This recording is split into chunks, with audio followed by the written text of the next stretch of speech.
Today, we are going to answer the following question. Can you beat Morrowind without breaking the 10 Commandments? Let me warn you in advance. Among all the other challenges I did, this run was by far the most difficult, and is the main reason why my upload schedule was completely destroyed. So without further ado, let's go through the commandments that we need to abide by. Number 1, you shall have no other gods before me. Number 2, thou shalt not make unto thee any graven images. Number 3, thou shalt not take the name of the Lord thy God in vain. Number 4, remember the Sabbath day, and keep it holy. Number 5, honour your father and mother. Number 6, thou shalt not murder. Number 7, thou shalt not commit adultery. Number 8, thou shalt not steal. Number 9, thou shalt not bear false witness.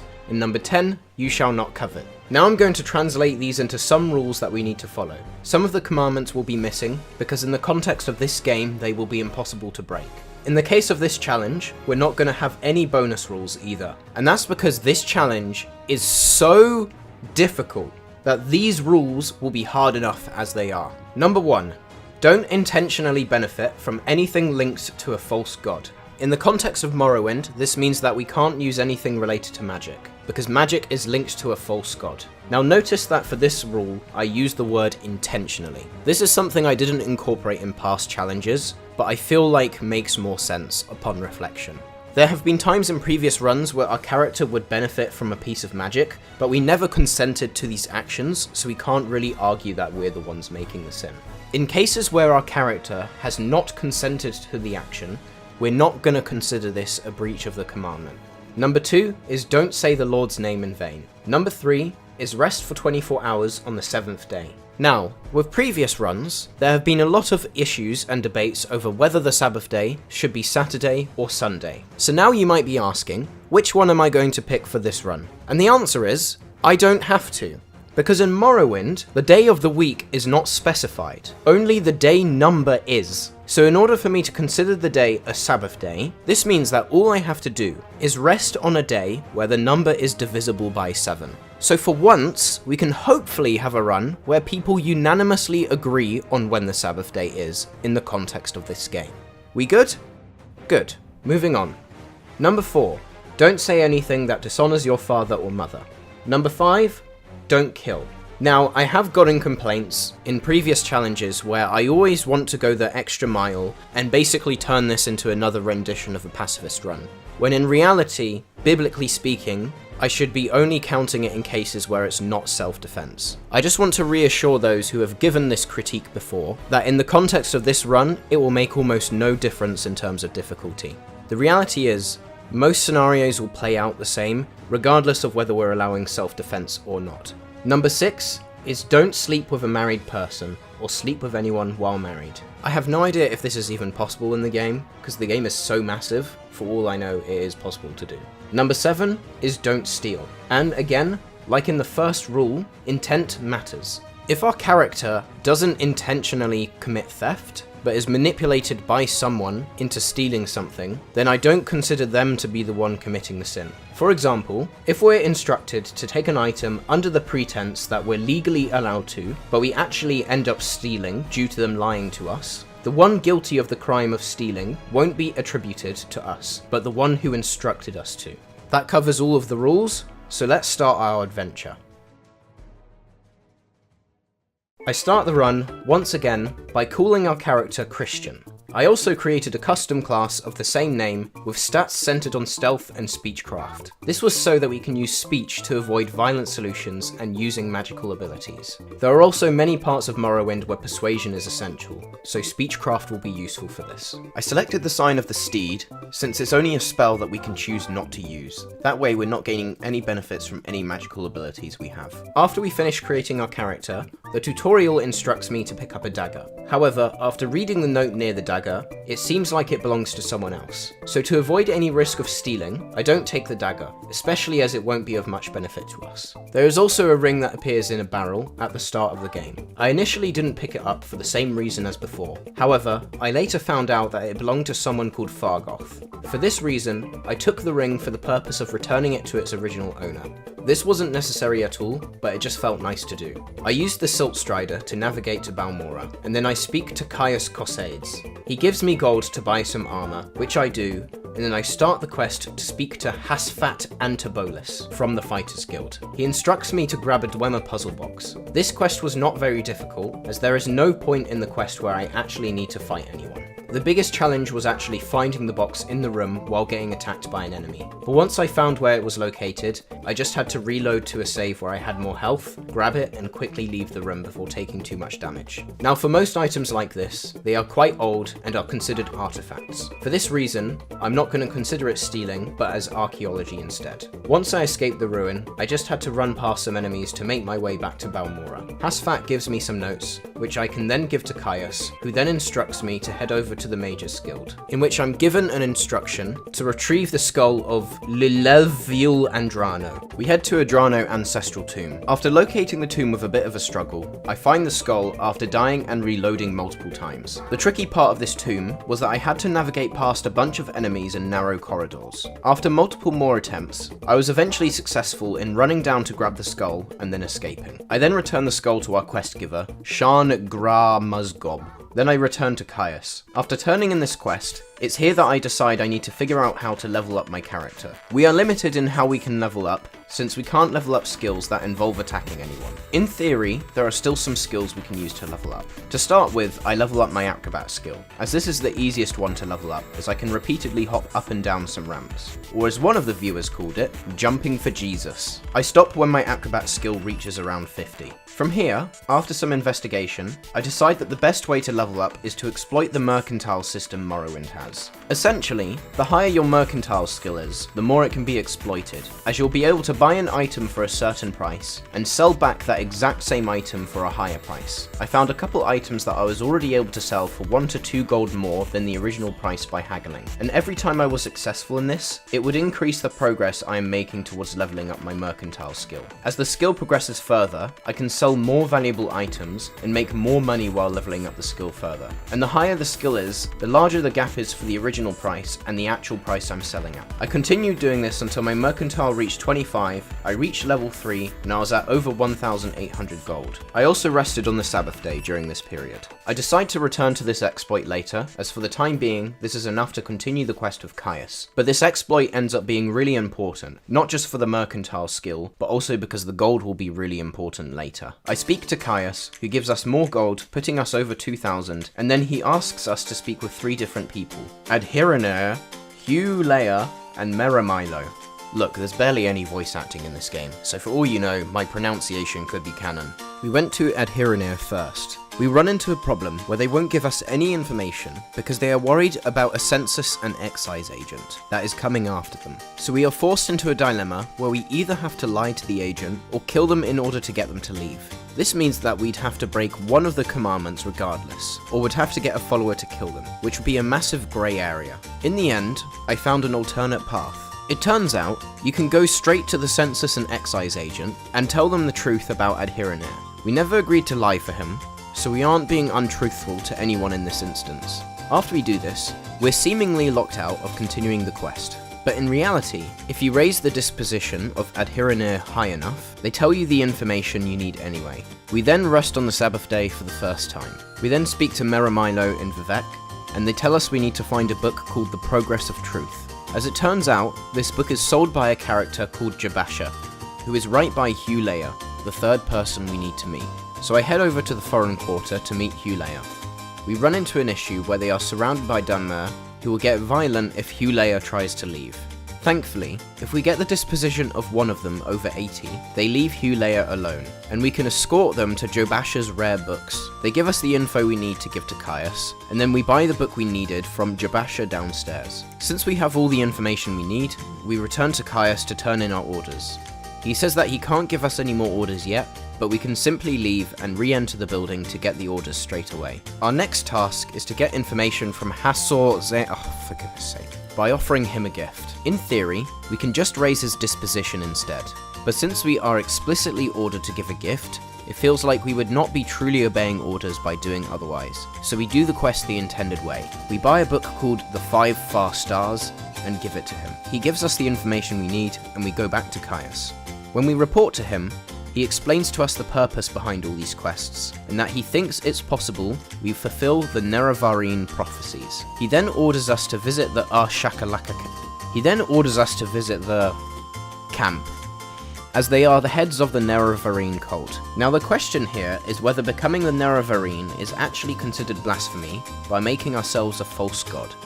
However, we could make the argument that we never asked to be referred to as this. Even if we did, we could also argue that the Nerevarine isn't actually a god, as they are more of a liberator than a messiah to free the land from false gods. So for that reason, I think it's possibly okay. After taking the Silt Strider to Margan, I make it to the camp with a bit of a struggle. We speak to someone named Zabamund, who we have to raise disposition for before they'll talk to us properly. We manage to get permission to speak to the Ashcan leader from him. We speak to the Ashcan leader, and he tells us to head to the Burial Caverns to receive Sol Senepal's Bonebiter bow. Before we progress further, I decided early on to make an important choice. Essentially, there are two routes to progressing the main quest. One is to do the Hortador and Nerevar quests to be accepted as the Nerevarine. The alternative is to reach level 20 and have 50 reputation points. In order to even have a slight chance of completing this run, I have to choose the latter. I won't yet reveal why I've made this choice, but the reasoning behind this will be revealed later. We level up our acrobat skills some more. Afterwards, we decide to level up other aspects of our character. Remember the selling exploit we performed earlier? Well, we return to doing it again so that we can earn some more money. Our mercantile skill gets leveled up in the process. We reach level 5 and then rest on the Sabbath day after that. After a certain point, I head to Balmora and I level up our character using some of the trainers. Firstly, we sign up to House Halalu so that we get a discount on some of the trainers. We will end up needing to do House Halalu quests at a later date anyway. We get training from Falvel Aranim, who trains our mercantile skill further. This is so that that skill gets leveled up a lot faster than the way we're currently leveling it. And the higher the skill, the cheaper it is to be trained in other skills. Before leveling up, we have to have 3 skills increased by 10 points to maximize the benefit we get from each level up. Essentially, if a skill is increased by a certain amount, it will create a multiplier for the skill's governing attribute that you can increase when leveling up. For example, if we increase medium armor by 10 points, we will get a multiplier of 5 when improving our endurance. We perform the sell exploit on the merchants during the process, so we have enough money to continue training. We then rest on the Sabbath day again. These steps are repeated until after many hours, we reach level 20 and rest on the Sabbath day multiple times. This was the first run where the Sabbath day actually made the run more challenging, as it forced us to rest on days where our character hadn't gotten enough points and therefore couldn't get the maximum multiplier from every level. By this point, I had leveled up the following skills: Mercantile, Athletics, Medium Armor, Short Blade, Marksman, Block, Sneak, Light Armor, Heavy Armor, Speechcraft, Long Blade, Armorer, and Spear. A lot of these skills are completely useless, but the governing attribute is not, so we use them to increase the multiplier for their relevant governing attribute. Now that we've reached level 20, I now need to start earning reputation points until I get 50 of them. Unfortunately, this journey is very long. So long in fact, that a lot of it will require its own part. So far, this run may not seem very challenging, but trust me, we are just getting started. First things first, we started the quest line for the Imperial Cult, as this is one of the quest lines we may be able to get through without breaking any of the commandments. This is the first of multiple instances where our character will be crossing a ton of grey areas. In this instance, according to the Morrowind wiki, it's a religious organisation that worships the 9 divines. The argument I can make here is that I may be joining their ranks and performing tasks for them, but I don't perform any tasks that glorify any false gods, as I don't worship at any of the shrines, and just simply perform good deeds that are unrelated to any gods. The first thing we do is we get 5 Cyrodiilic brandy from the Council Club, and then 1 red and black common shirt from a clothier in Caldaria. We then travel to Ebonheart and join the ranks of the Imperial Cult. I talk to Lulus Raptor, and since all of his quests either involve making a donation or giving one of the items I just bought from earlier, I am able to simply complete a bunch of his quests by just talking to him over and over again. This instantly gets us 3 reputation points. We next talk to Senolian Tunifus, and he also asks us to gather some items. To gather everything in advance, we have to get 5 marshmallow, muck, rat meat, cork bulb root, scrib jelly, and willow anther.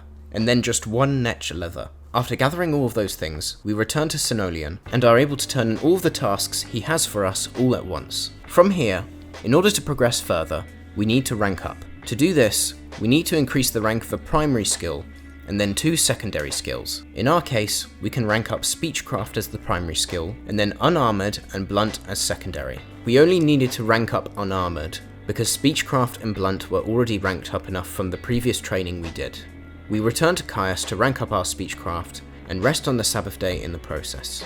We also level up a few times to get our willpower up to 35, as that is another requirement. We have to do it with no multiplier because it's a governing attribute where all of the skills are related to magic, and since we don't want to level up any of those, we just have to level it up 1 at a time. We then return to Sinolian and are now able to rank up 6 times all the way to Invoker, which is 1 rank above the rank we need to continue the questline. At this point, we also have 8 reputation points. We have now unlocked the Oracle questline, so we start it by speaking to Lalatia Varian. She tells us we have to seek the Ring of Darkness. We speak to someone called Lalalam Dreadil, who tells us to head to the Cavern of Namu. When we arrive at the cavern, we run into a big problem. In order to get the Ring of Darkness, we have to kill Galmes Dren, as he possesses the Ring of Darkness. There is no getting around this. If he doesn't die, we can't complete the quest.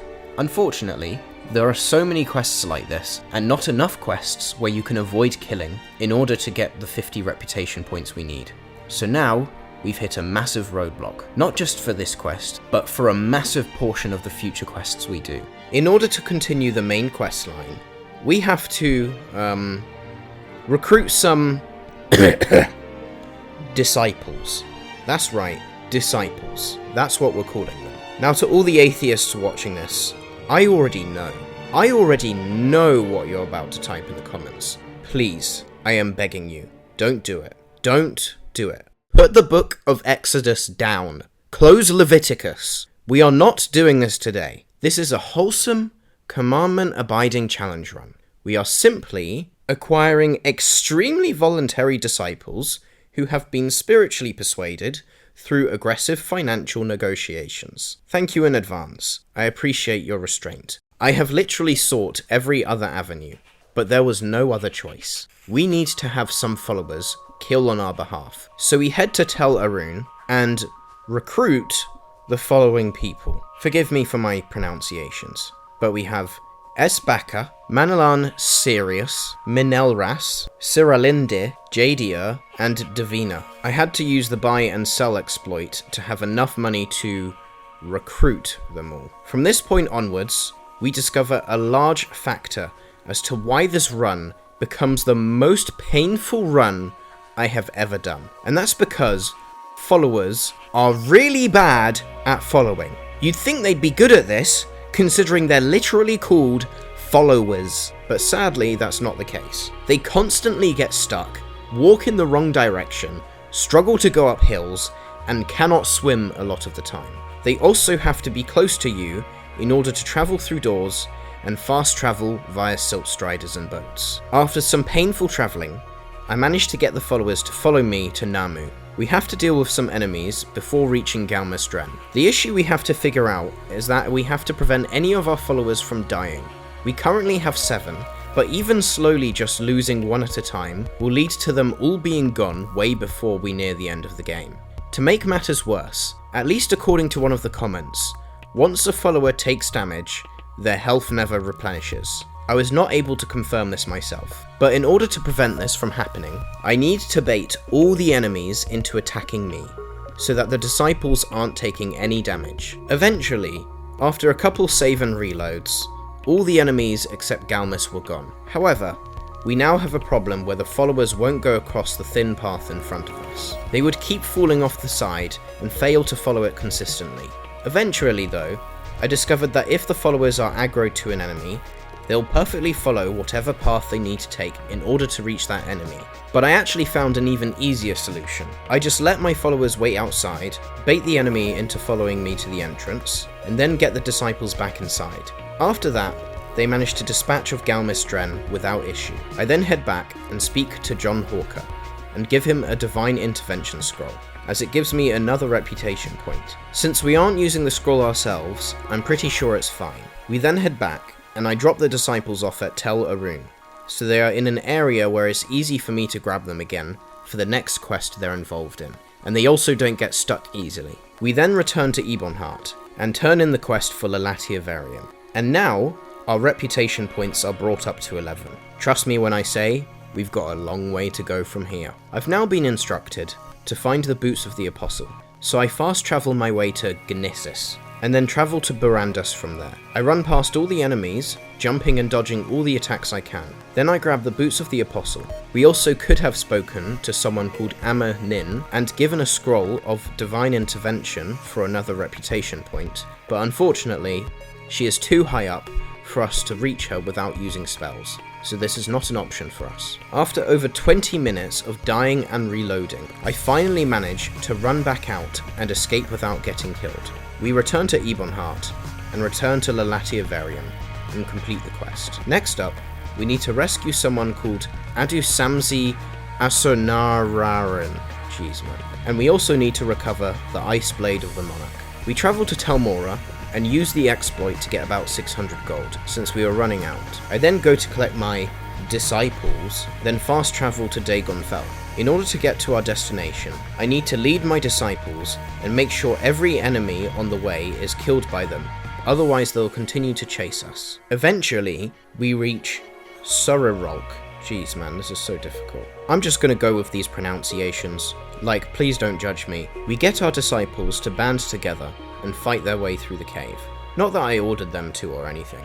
All I did was ask them to follow me. When an enemy showed up, they chose to attack it of their own free will. It was a struggle though, as the disciples kept dying.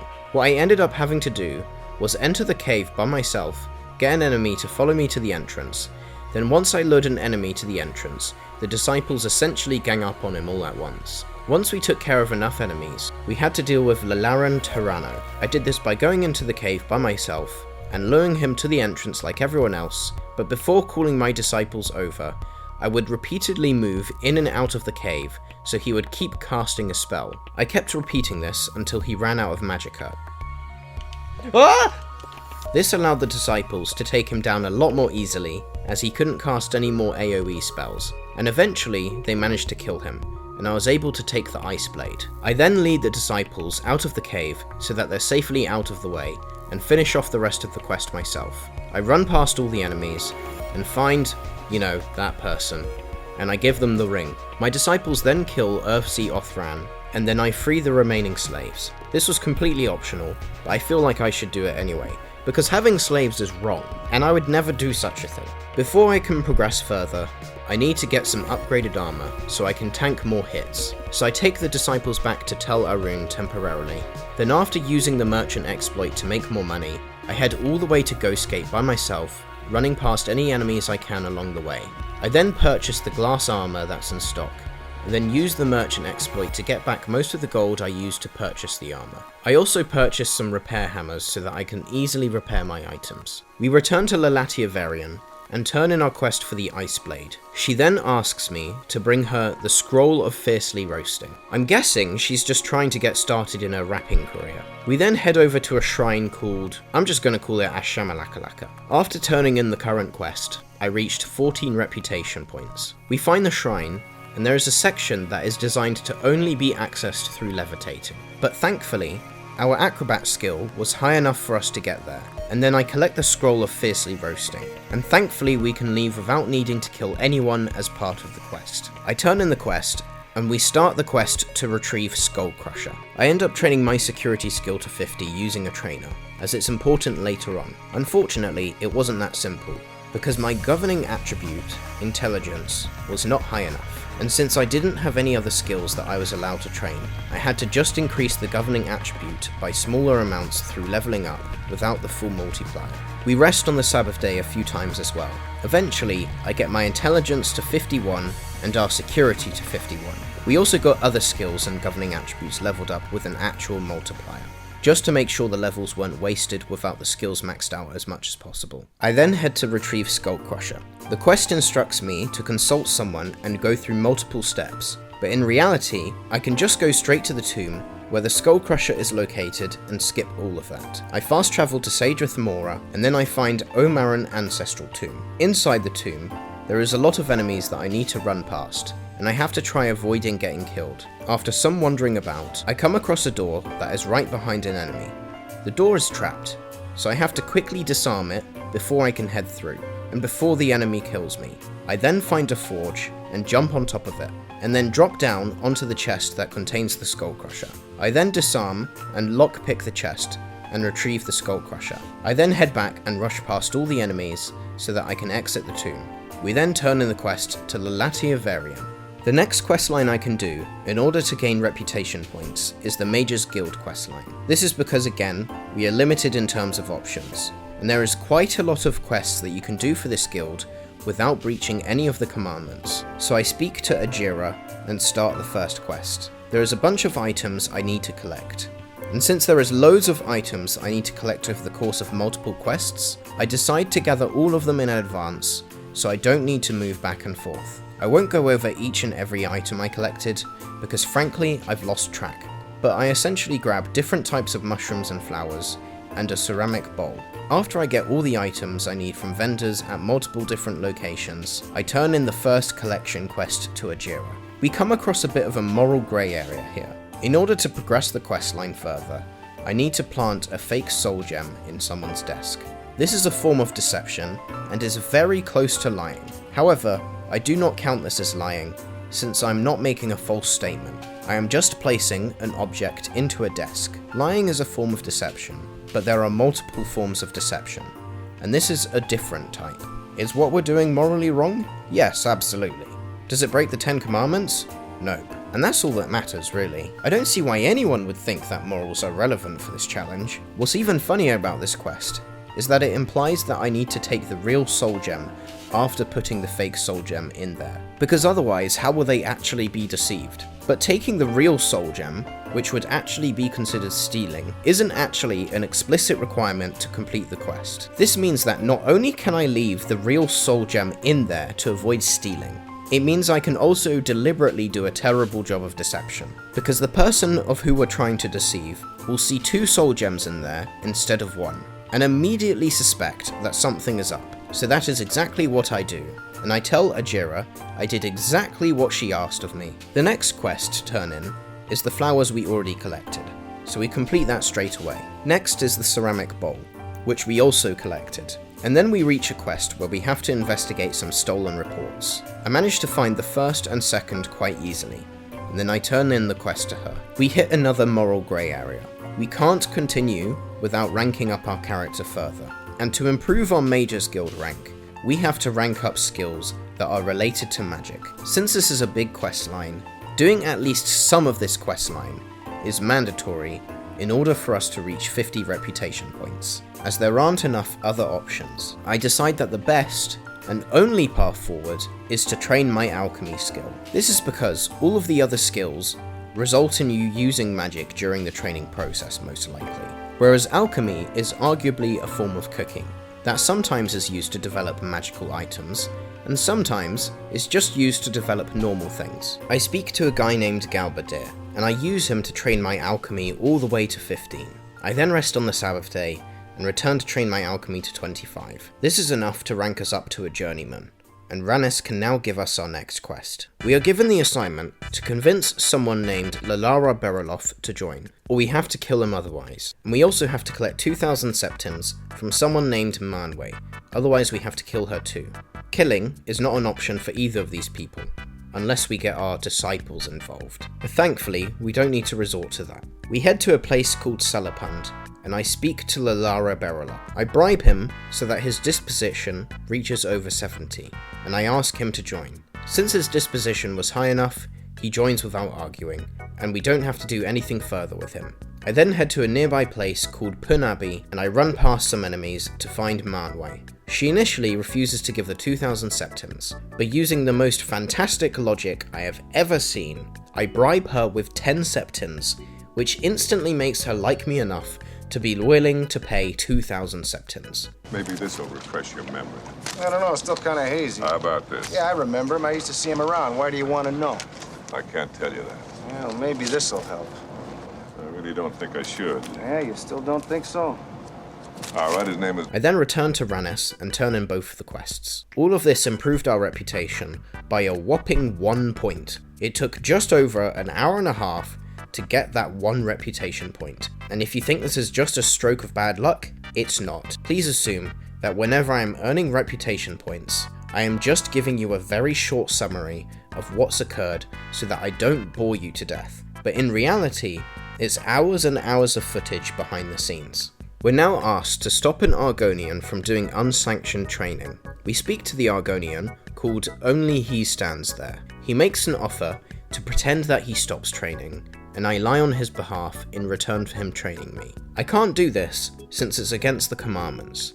I say no, and he says that I have no choice but to kill him. But thankfully, I can just bribe him with 10 gold, and that is enough to get him to agree to stop the training. We then turn in the quest, and are able to be completely truthful. I am then given the task of gathering notes from someone called Intermaril. He wants to be escorted, but Rannis doesn't care if they make it or not. The morally good option is pretty obvious here. We find Intermaril, and then escort him safely to the location we need to be at, and we get the necessary notes from him. I turn in the quest, and then we are given a task to kill someone. That's it. Nothing else. Just kill someone. There isn't a way around this, so we can't continue this questline any further unless I get my disciples to help out. But for the time being, I leave it, and I do a different Mages Guild questline. I head to the foreign quarter in Vivec, and buy the following books from Jobasha: Confessions of a Skooma Eater, Vampires of Vardenfell Volume 2, and Chronicles of Nchuleft. We then head to the Mages Guild nearby, and speak to Trebonius Artorius. He asks us to investigate the disappearance of the dwarfs. Before we head for that quest, we fast travel to Aldrin and speak to Edwina Elbert. We hand in the Chronicles of Nchuleft that we just bought, and then we're instructed to go to Wolverine Hall in Sadrith Mora to retrieve a Detect Creatures potion. We fast travel there, and the game crashes. My save at this point was quite far back, so it took me about 25 minutes to catch up to where I was before. But I continue the quest from where I was left off, and I find the Mages Guild located in Wolverine Hall. I grab the Detect Creatures potion from Skinks in Tree Shade, and then I give the potion to Edwina. The next quest she has for us is a book that requires stealing. It is technically possible to get the book without stealing, but only through an incredible amount of luck with drops. So I leave it for the time being, and I return to Skink in Tree's Shade for further quests. We receive the best type of mission, an escort mission. We head over to see someone named Tenya Minway and escort them to the Telvanni docks. This was achieved without any difficulty whatsoever. Bro, it's right here! We drop her off at the location and then return to Skink in Tree Shade. We're then asked to find a book called Vampires of Vardenfell, which we already bought earlier, so we complete the quest straight away. I am then told to speak to the Ahemusa of the Ashlander tribe, but this person will ask me to kill a ghost. Technically speaking, I am killing someone that's already dead, so it doesn't really matter, but I still want to get my disciples to do it on my behalf. So I grab them, and we head over to Sinamu and speak to her. It took me nearly half an hour for me to escort my disciples to her, but I've saved you the torture of having to watch it. She tells us to head to Favaltoon. I escort my followers over there, and this is basically the main reason why this run is going to take as long as it does. It's one thing to head over to a destination by myself, but leading 6 followers in this game is a nightmare. The pathing for followers is not the most robust of systems, so any mission that requires me to escort my disciple to kill someone adds at least 30 minutes to an hour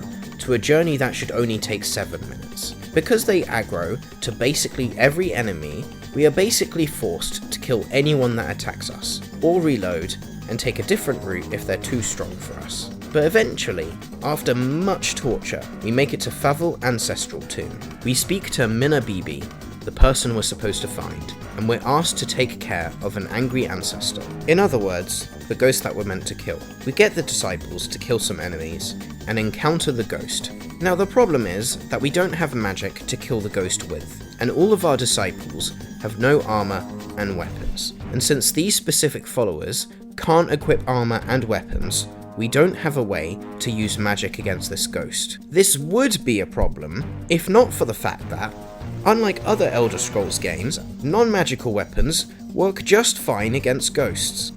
Alright, slaves, disciples, punch that ghost to death. The disciples give the angry ancestor a knuckle sandwich. A regular ghost was unfortunately no match for the Holy Ghost. We return to Mina Bibi and complete her quest. So we travel all the way back the way we came, killing any enemies on the way. I drop off my followers at Sadrath Mora, where they're safe from harm, and the time span of heading to the location of the ghost and back to Sadrath Mora was just over 1 hour. I return to Skinks and Tree Shade, only to realise that I was supposed to speak to Sinamu, and I have to speak to her first. Thankfully, this isn't a big deal, since I no longer have the disciples with me to make the journey as long as it is. I speak to Sinamu and inform her that the ghost has been pacified. Then I return to Skinksing Tree Shade once again and turn in his quest. We're then told to find a necromancer named Talura Ulva. We need to kill them, so I gather my disciples, and I head into a cavern called Shao. I had to take care of the enemies by leading them one at a time to the cavern entrance, then get the followers to take them out one by one. We run into the issue with the enemy Talura Ulva, where the summoned creature keeps draining our strength, which means we can't move at all if they cast the spell on us too often. So I drain their magic and get them to follow me to the entrance, and then get my followers to kill them. This means that we don't lose our strength, because they couldn't summon the creature anymore. Once they're defeated, I drop off the followers and return to Skinks and Tree Shade and turn in the quest. It is here that I unfortunately cannot progress any further, since I need to be a certain rank to do any more of this quest line, and I would have no choice but to train in skills that are associated with magic. Of all these skills, alchemy is the only one we could probably get away with. But since we need to train 2 skills to rank high enough, it is impossible to progress further without conflicting in our beliefs. Since the quest line ends here, I decide to do the Mystery of the Dwarfs quest and head into Nachulefting, due to it containing the Hanging Gardens book necessary for the quest, running past any enemies that I can. This was fairly simple, and I find the book and leave the place without any major issues. I then enter Majuleft, and I pick up the book called The Egg of Time. I then pick up the Dwemer Scarab plans, and then travel to Gnissis, as I need to head into the Gnissis egg mine. So I simply raise the disposition of the person with the key, and he gives me the key. I enter the mine, run past some enemies, and I pick up the Dwemer airship plans, and then the Divine Metaphysics book. I then escape the mine, but not without some trouble. While in Gnissis, I head into the Velothi Tower of Alvs Drellen, and find Baladas Demavani. I raise his disposition so that I can start the actual quest related to all of these books. I then head to Vivec and speak to Trebonius Artorius, and I turn in the quest related to the disappearance of the dwarfs. By this point, we reach 21 reputation points. From here, I decide to do a Halalu quest by accepting a quest from someone named Adreno Arethi to deliver a sealed report. I deliver the report to Baron Allen, and then return to Adreno Arethi so that I complete their quest. I am then tasked to collect a debt. I travel to Hala Oad to find the person with the debt. He refuses to give the debt of 800 gold, but somehow bribing him 30 gold was sufficient to change his mind. This makes complete sense, and I don't see the problem. So I take the gold from the chest he instructs me to take from, and without thinking I accidentally take 743 gold, when he only owes 800. So to prevent it from being considered stealing, I give back 143 gold, so we only take what we owe.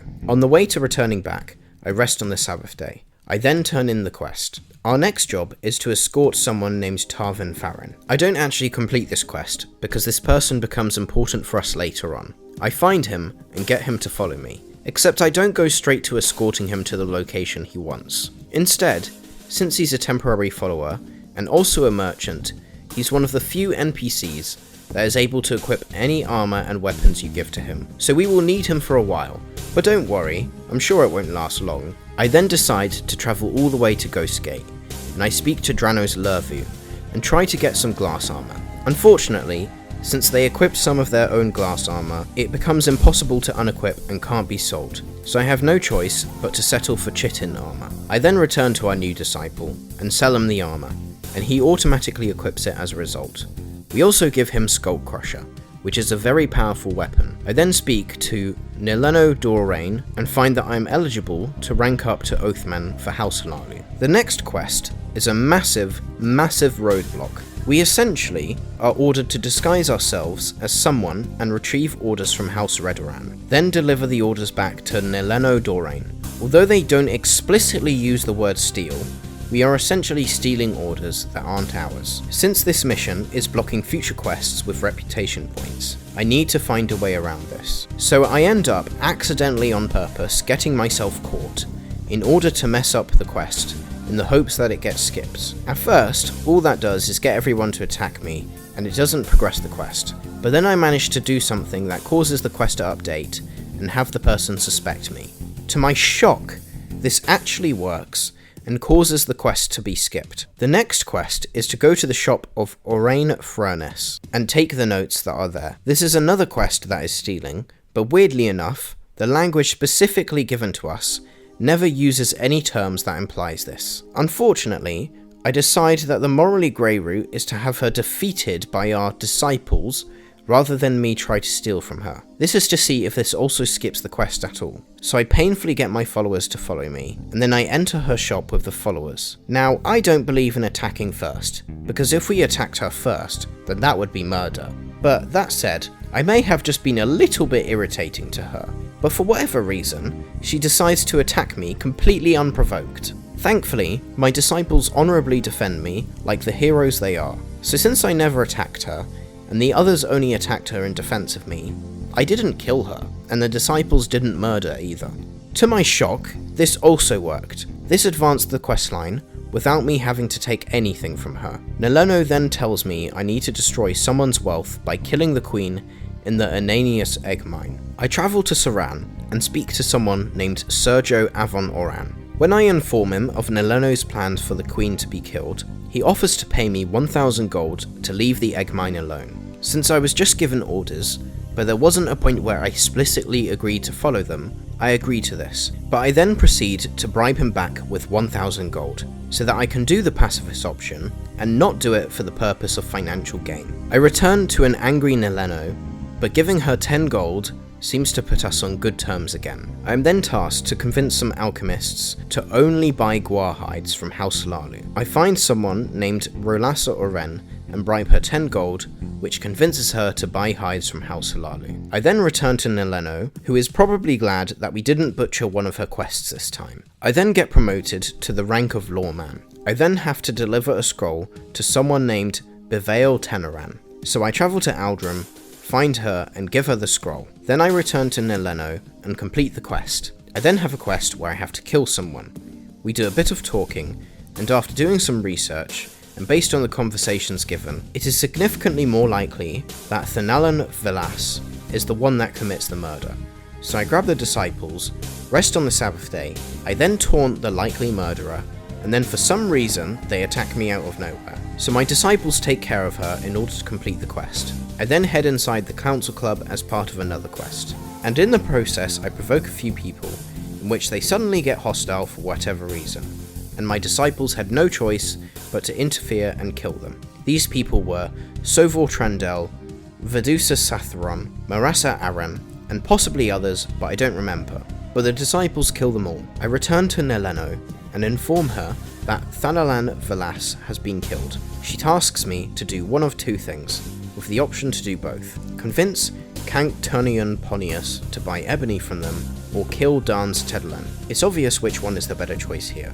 Or so I thought. Unfortunately, doing both results in a bonus reputation point, and with how scarce they're becoming, I decide that I have no choice but to do both. First, I speak to Larius Varro about the previous quest where my disciples killed the people in the council club, in what could only be considered self-defense. I then find Canctonian Ponius in Ebonheart, and after bribing him, he agrees to the ebony trade. I then gather my disciples, and we do a very long, painful journey, and eventually find Suddenit Mine, which is where Darn's Tedelan is located. This journey took more than an hour alone, and this is what I sounded like by the end of it.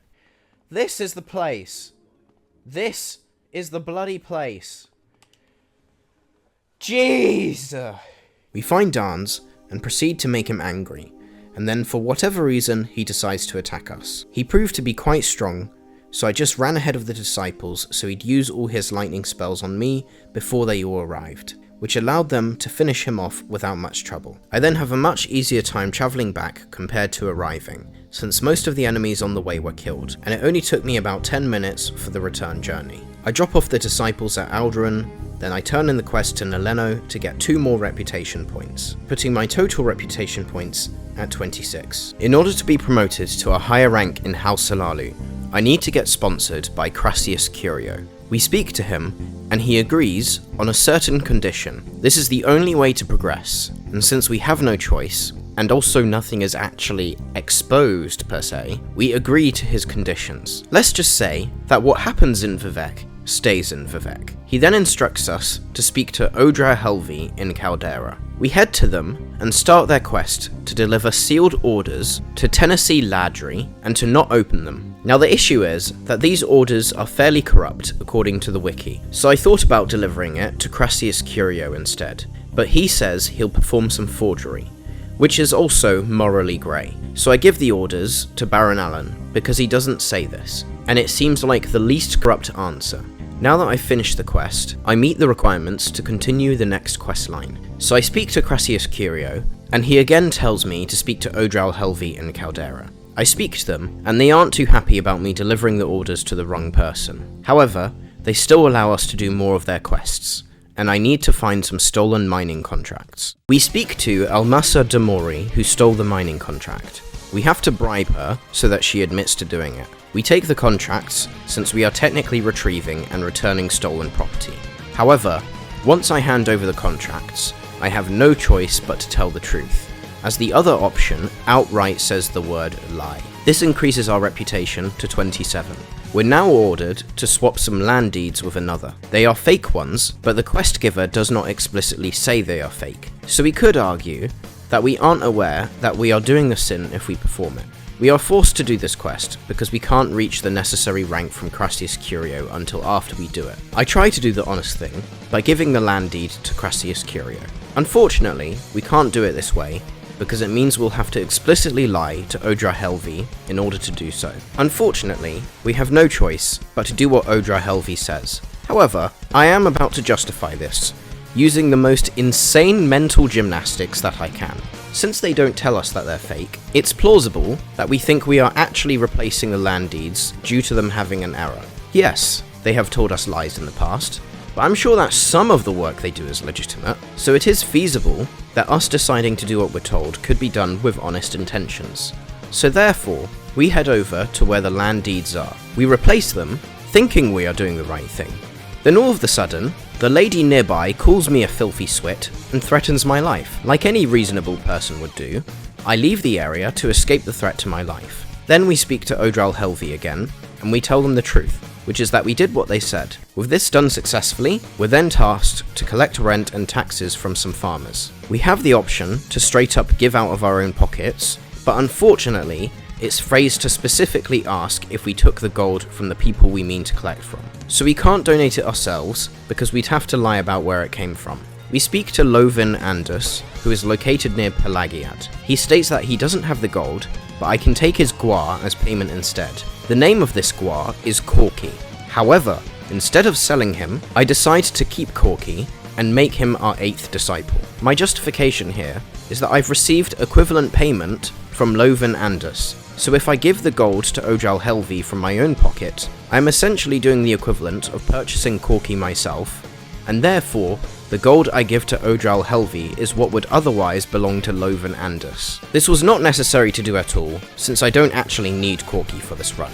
I just wanted an extra disciple on our team, and if I'm honest, he was probably more of a burden than of any help, as you'll see later. I also dealt with some weird shenanigans when this guy started following me, but this just happened the one time, and never happened again.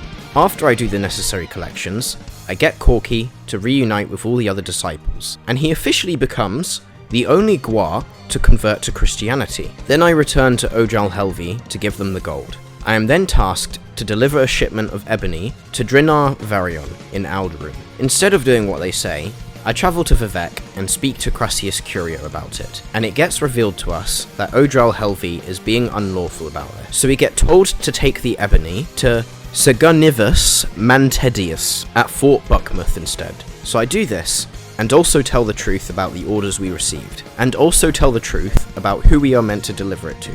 Then lastly, we give them the ebony. We are then told we need to speak to Velfred the Outlaw and make him respect House Halalu or kill him otherwise. The choice is pretty simple for us here. I rest on the Sabbath day, and then I speak to Velfred and bribe him until he agrees to respect House Halalu. Then I complete the quest after returning to Crassius Curio. From this point, we are blocked from progressing further until we advance our rank to House Father, and to reach this rank, we have to have a stronghold. So I talk to Dondos Dryler at the Halalu Council Manor to start the quest. Dondos explains that in order to build the stronghold, I need to secure a construction contract and a land deed. I first travel to Ebonheart to speak with Duke Vedam Dren. He is hesitant to give me a contract, but agrees once I vow to do what I can for the people of Vardenfell. This means I need to do what I can at some point in order to ensure that what I say here isn't a lie. Don't worry, we'll get to that. Eventually. With the contract in hand, I head to the Halalu Vaults in Vivec to find Baron Allen. I have to purchase the Rethan Manor land deed, and I get him to agree to sell it for 3,000 gold. I then make my way back to Balmora and deliver both papers to Dondos. He informs me that construction will begin shortly. I have to wait a few days, so I pass the time, ensuring I stay consistent with resting for 24 hours on the Sabbath. After about a week of waiting, my journal finally updates, noting that the first stage of the stronghold should be finished, with Dondos instructing me to head to the Odai Plateau to check in with the foreman. I have a real hard time finding him, but eventually I find and speak with Durbal Grolrush, who tells me I now have to wait another week. So I head back to Balmora again to give Dondos the update. I pass the time again, and once again rest on the Sabbath day. I speak to Dondos again, and he tells me that I need to sort out the several egg mines near my stronghold. I am also told that I can recruit some miners. Wait, no, not those kind of miners. Thankfully, I can stop the stronghold quest there, and I don't need to continue it further to progress. So I travel back to Vivec to see Crassius Curio. He is pleased with my progress and officially promotes me to the rank of House Father. He then instructs me to kill someone named Bandon Indarius. This unfortunately means that I have to take the disciples on another painful adventure, and after over half an hour, we make it to Andaris Manor, and then defeat him in what was a very underwhelming boss fight compared to how painful the journey to him was. I then travel the journey back to Aldrune, which takes another 15 minutes. I drop off my disciples there, and then I return to Crassius Curio to complete the quest. He then suggests I get the support of another councilman. Our reputation points are now at 29. From here, I need to secure the support of Dram Barrow, another Halalu councilman here in Vivec. I leave the manor and exit to the Halalu Plaza. I make my way to St. Albans Plaza and locate the door to the Haunted Manor. The door is locked, so I use a lockpick to unlock the mechanism. I navigate the dark corridors and locate Dram Barrow, and I ask for his support on the council, which he agrees to if I can defeat his champion, guarding the Bold. So I accept this challenge. Barrow explicitly tells me that he prefers that I spare his champion's life, which is convenient since killing him would violate our laws anyway. I head to the arena to face him. I get him to attack me first, so I can argue self-defense, and then I repeatedly hit him with a dagger until he admits defeat, and I accept his surrender. I don't use my disciples for two reasons. One, bringing multiple disciples to a one-on-one arena fight would be considered cheating. And two, since I don't actually kill him as a result of this, I am more than happy to use violence. I travel back to the Haunted Manor to speak with Dram Barrow, and I ask for his support on the council. He agrees to give me his vote, stating that I defeated his champion fairly. I then head back to speak to Crassius Curio once more, and then he grants me the rank of House Father. He then informs me that his authority to promote me has reached its limit, and that I must speak to Duke Vedam Dren in Ebonheart. Before doing this, I do the money glitch with a pawnbroker in Vivec in order to get more money. This also allows me to increase my mercantile skill to 80. I then travel to Ebonheart to speak with Duke Vedam Dren. I ask about my advancement, but he tells me that he will only consider it once our business is concluded.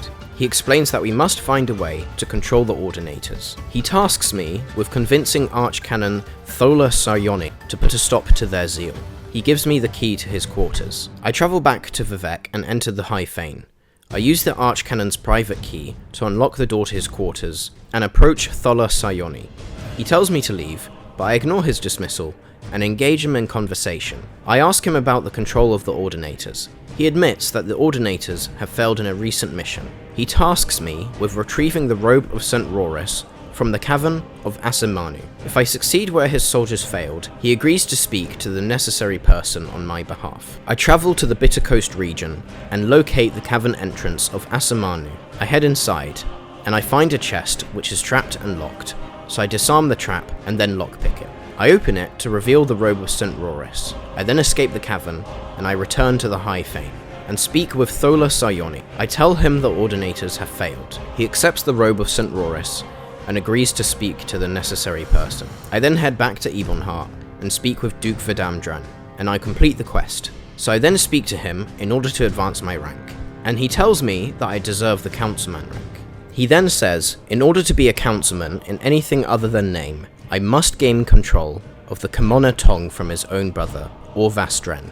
He asks me to spare his life if possible, which is exactly what we want to do anyway. I travel to the Dren plantation, and I find Orvastren in his private chambers. I bribe him, and then I speak to him, and he agrees to work with me.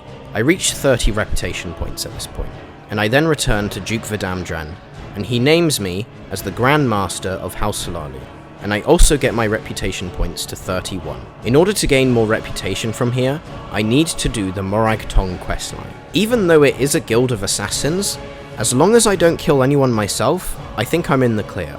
So I travel to Vivec's Arena Canton and go into the Canal Works, and after some trial and error, I head into the Arena Hidden Area. I speak to Elmessi Baryon, I ask about the Morag Tong, and she directs me to Grand Master Eno Halalu. I speak to him, and he accepts me as a probationer. And then he tells me I need to kill someone named Faruren Oran, located in the Elven Nations Corner Club in the Halali Plaza. And there is unfortunately no way around this for any of these quests. So I travel to my disciples, and then I escort them all the way to the Elven Nations Corner Club. I find Faruren Oran, and unfortunately, we run into an issue where we can't taunt him, because initiating dialogue just causes him to refuse to speak to me, and I cannot initiate a taunt. Without this, I would have to initiate the first attack, and we could not argue self-defense, and would technically be part of a murder since we initiated the first blow. Thankfully, there is a way around this, and unfortunately, on a second occasion, it requires us to get promiscuous. We take off our clothes, so we only have our underwear, and we speak to Faruren Oran, and because he's so shocked at us being almost naked, he doesn't dismiss us immediately. We use this opportunity to taunt him. He attacks us, and our followers take him out easily. I return to Eno Halalu, and he explicitly asks us if we killed Faruren Oran. Thankfully, it's just a piece of dialogue he asks, but we don't get given a prompt to answer, which means we're not lying here. He then asks if we're reporting our success, which is much more vague, and then we can simply click the button to join the Morag Tong, and we are accepted in and complete the quest. I then get given 2 writs, one for Odaisha Yasal Mebal, then one for Torres Saran. I gather my followers, then head to Saran Manor in the Redoran Plaza. I speak to someone called Arns Saran, who attacks me the moment I speak to them, but my disciples make quick work of her. I find Torres Saran, the one we need to kill for the writ, and he attacks us immediately, and my disciples have no problem taking care of him. For the second writ, I travel to Tel Arun, so after a painful time escorting my disciples and multiple boat trips, I arrive at Tel Arun. From here, I have to deal with one of the most painful journeys so far.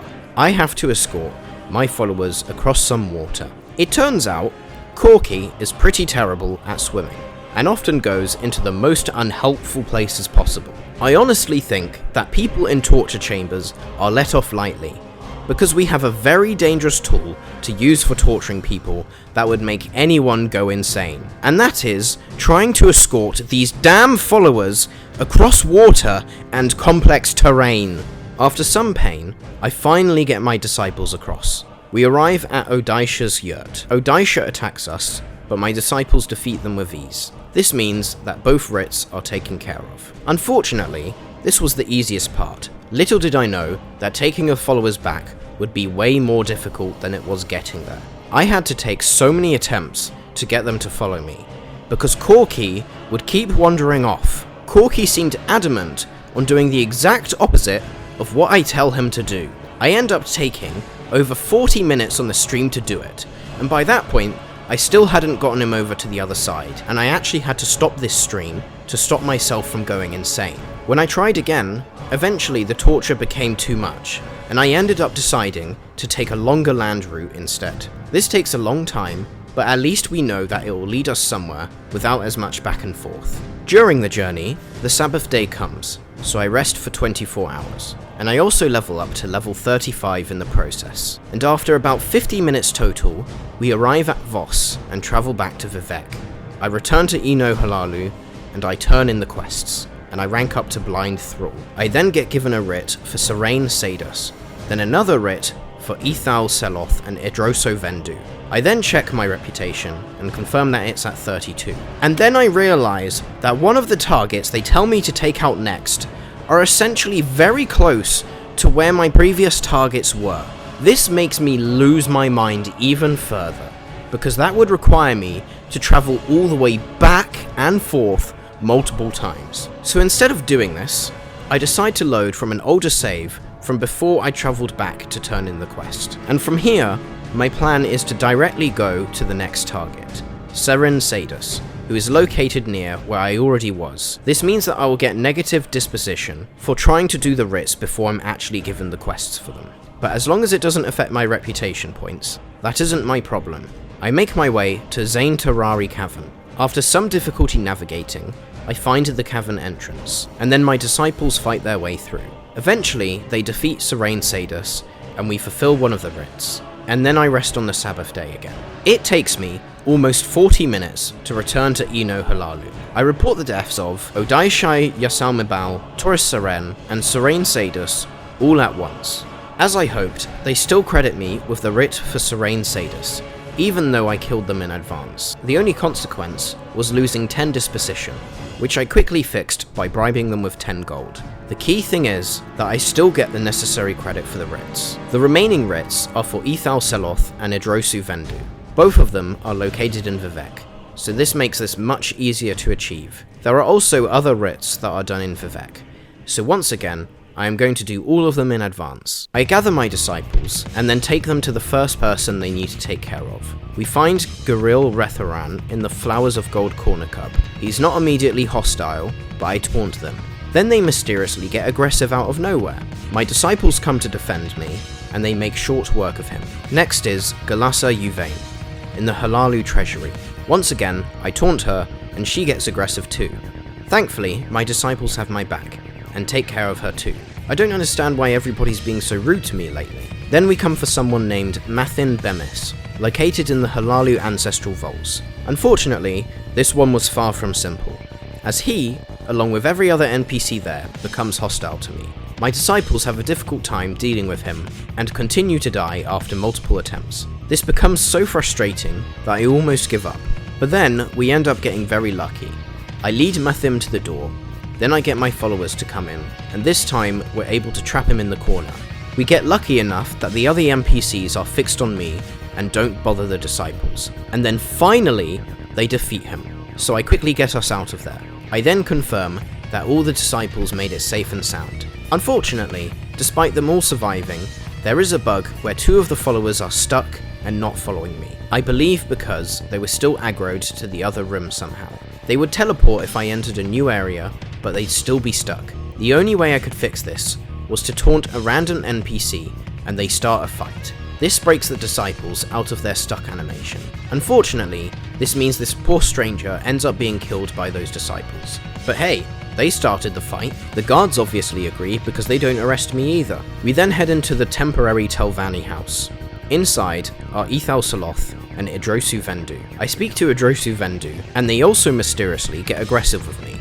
Unfortunately, this one is also not so simple, because when I aggro one, both of them attack me, and they have some strong magic spells. On the second attempt, I get them to attack me while my disciples are out of the room, so that I drain their magic. I then get my disciples to come in, and they have an easy time defeating Ethal Seloth and Idrosu Vendu. This fulfills the writ that we are currently tasked with. We now have to take care of someone named Mavon Drenin. They decide to attack me, and they prove to be too difficult to defeat. This one takes quite a few attempts, but eventually, I defeat them by luring them and the other enemies to the door, and then my followers get very lucky and manage to defeat Mavon without any casualties. I then face someone named Deldassa Thyrandus in the plaza. She also gets angry and attacks me. Thankfully, the disciples had a much easier time taking care of her. I then rest for 24 hours on the Sabbath day. I return to Eno Halalu, and I turn in all the writs and get rewarded for the ones I was actually tasked with. And I get refused payments for the ones that were killed in advance, but thankfully, we still get the reputation credit. I also get promoted to Thrall in the process. I turn in more writs that were done in advance and get promoted to White Thrall. I then report the remaining writs, and by this point, I reach the reputation of 34. It's at this point that I can finally continue the main quest. I have 16 reputation points left to earn, and by the time I actually reach the part of the story where reputation matters, I should be able to get those remaining points naturally through the main quest itself. With that, this entire grind is finally over. With that terrible grind out of the way, I use a boat and a silt strider to get to Margan, and I run past enemies in order to reach the Urshakalaka camp. I enter the wise woman's yurt and approach Nebani Mesa. I bribe her so that she'll talk to me about the Nerevarine prophecies. However, I can't progress further without saying outright that I am the Nerevarine, which I don't want to, since it sounds boastful, even if the Nerevarine is technically not a god. So I instead head to Zaberman's yurt and speak to him. I ask about the prophecies, but he asks me to prove that I can be trusted. I decide that paying a tribute of 200 gold is the best of the options here, and then he tells me to speak with Solmatul and ask my questions to him. I enter the Ashkan's yurt and ask Solmatul about the prophecies. He tells me that I must pass an initiation rite called the Harrowing. To do this, I must travel to the Urshakalaka burial caverns and retrieve Sol Senepal's Bonebiter bow. So I make my way to the caverns, and get there without too much trouble, and I move deeper into the tomb. My plan is to actually lure the ghost holding the bow all the way to the entrance, so that I can get a follower to kill them later. So I speed through the cavern and run past the enemies. I find the ghost and get it to follow me back, but this ultimately doesn't work, so I grab my followers and kill the spirit and finally retrieve the bow. This whole process I described took about 2 hours. There was so much that went on here that is not really eventful enough to be worth describing. I then find my way back to the camp with the followers, and I deliver the bow to Solmatul. He declares the initiation rite complete and names me Christian, clan friend of the Ashlanders. He tells me to speak to Nebani Mesa to be tested against the Nerevarine prophecies. I head to her yurt and speak to her. She tasks me with finding the lost prophecies among the dissident priests of the temple, and gives me copies of the 7 Visions and the Stranger. I return to Caius Casades in Balmora to report my progress. I speak to him, and he tells me to travel to Fort Buckmouth, find a 6th house priest named Dagoth Gers, and bring back a report. He explicitly tells me to kill Dagoth Gers. For now, I accept the task and receives 400 gold. But instead of doing this, I decide to do a different quest in advance. Before heading off, I buy a scroll of Divine Intervention from the Balmora Mages Guild. I use the Silt Strider to travel all the way to Kull, and I make my way to a place called Kogorune. This is as part of a future quest called the Path of the Incarnate, where I have to get some Corprus Weepings, the House Dagoth Cup, and the Shadow Shield. I make it to Kogorune, and go inside the Dome of Urso section. I find the House Dagoth Cup, and the Corpus Weepings, and then head to the Hall of Fisto section of Kogorune, and I manage to find the Shadow Shield. I then make it to the Urshakalaka camp. I drop off the necessary items here, so that I can simply pick them up when the quest becomes relevant. I also give some glass armor to Tarvyn Farron that I bought at some point, and then successfully escort my followers to Narmok, as I need to navigate my followers to a cave called Ilunibi. I speak to a Halalu guard in order to get Kartag Point marked on my map.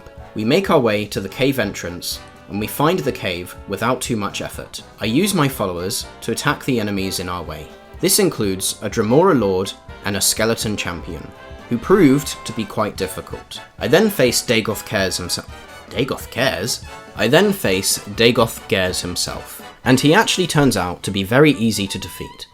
But it turns out the real challenge was after the fight, which was getting my disciples out of the cave.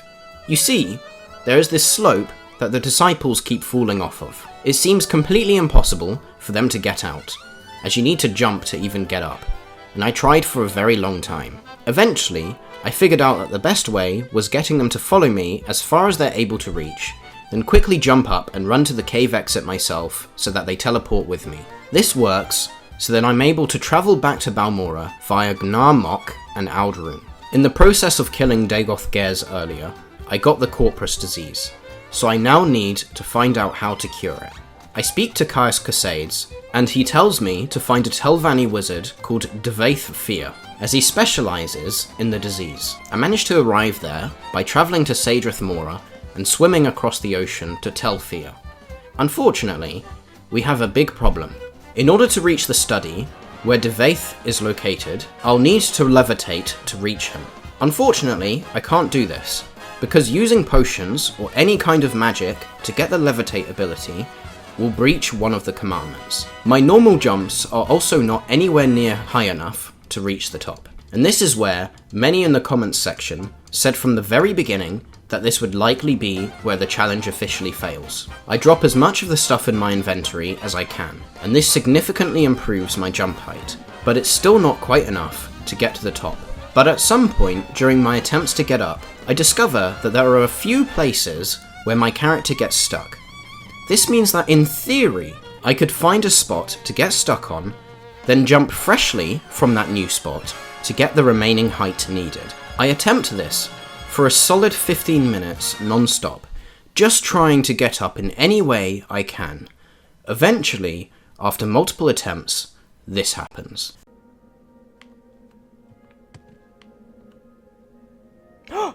Okay. Jump! No! Jump! Okay, let me save here. Oh my gosh, I think I might be able to do this. Holy crap.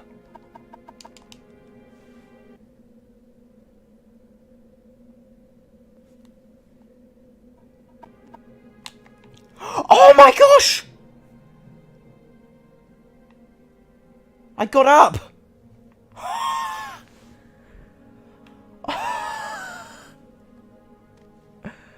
I did it! I did it! I then speak to Dvaith Fear, and I use Admire on him to raise the disposition to 57. He then reveals he has a cure for Corprus, but he has a task for me, which is to go down into his Corprusarium, retrieve a pair of boots from his oldest patient, Yagram Bagan, and bring them back. Then the potion is mine. There is a problem, which is that the cure involves drinking a magical potion, which would again violate one of the commandments as it uses magic. The rules specifically state that we should not intentionally positively benefit from using magic. Now the wording is very important here. The word positively is crucial for when we drink the potion later, and the word intentionally is also important from when we benefit from some stat increases later. First things first though, I head into the Corprusarium, then find Yagram Bagan, and he gives me the boots that I need. So now comes the time to take the potion that cures me from Corprus. And as stated before, we can't take it, because taking it will remove the negative effects I currently have, which in turn is me being positively affected by magic. There are also no workarounds or glitches that I could perform that prevent me from progressing the quest without it. But if, in theory, we could take the potion and not have any positive effects applied as a result, we can argue that we weren't positively affected by magic, and therefore didn't breach the commandments.